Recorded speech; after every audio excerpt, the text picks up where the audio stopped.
Good morning, it's August 13th. This is To My Liberal Friends.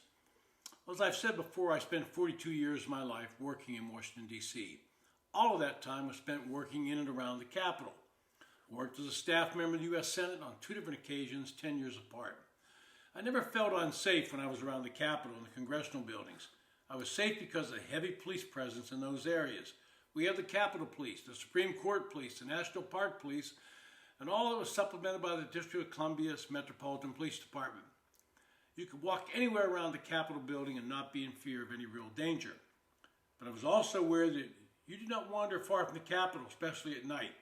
You had to traverse a couple of blocks, you would realize that you were putting yourself in danger. It might be a mugging, it might be a robbery, a carjack, or even worse, your life could be threatened. Make no mistake, crime has been on the rise in the nation's capital.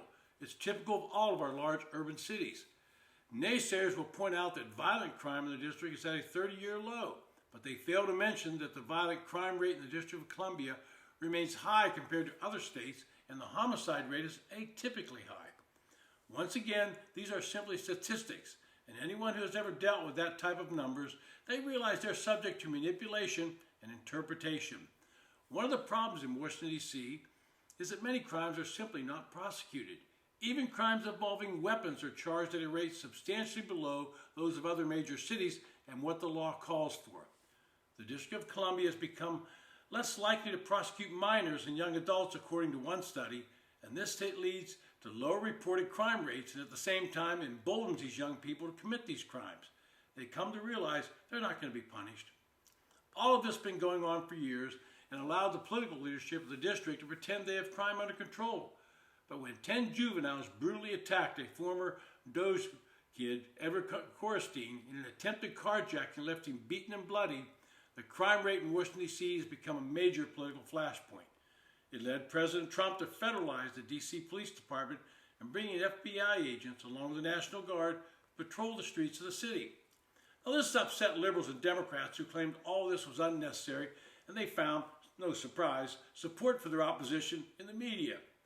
President Trump stated Monday that, quote, the number of car thefts has doubled over the past 5 years and the number of carjacking has more than tripled, end quote. Immediately, the fact checkers in the media countered that by citing numbers from the U.S. Attorney released earlier this year showing a downward trajectory of such crime.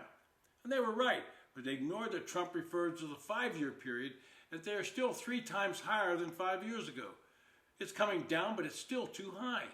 D.C.'s violent crime rate still exceeds that of every state by at least 54% and rivals or surpasses many major cities.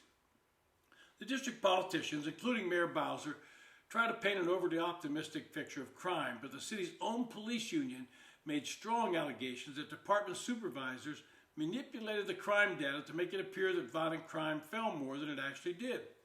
And this is consistent with what's happening nationally, where large city politicians have been guilty of encouraging less reporting, resulting in a large gap between total and reported crimes.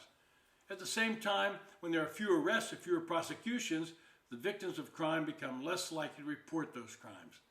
In 2022, Biden's U.S. Attorney for D.C., Matthew Graves, declined to prosecute 67% of criminal arrests in D.C., up significantly from 31% in 16. Even in 2023, prosecutors dropped 56% of arrests. Trump's U.S. attorneys for D.C., Ed Martin, and later Jeanine Pirro, vowed to crack down on violent crime with a focus on gun violence. On Monday, Pirro pledged to change the laws in D.C. so courts treat offenders under 18 more harshly. She criticized the leniency often given to these, quote, young punks because of their age. Now, President Trump is taking this action under a section of the Home Rule Act. He is limited to 30 days, and so it behooves all parties to cooperate, try to work together to get a handle on crime. In the long run, it will make the streets of Washington, D.C. safer, and it will benefit all the citizens of our nation's capital, as well as the millions of visitors each year. This has been To My Liberal Friends. Thanks for listening.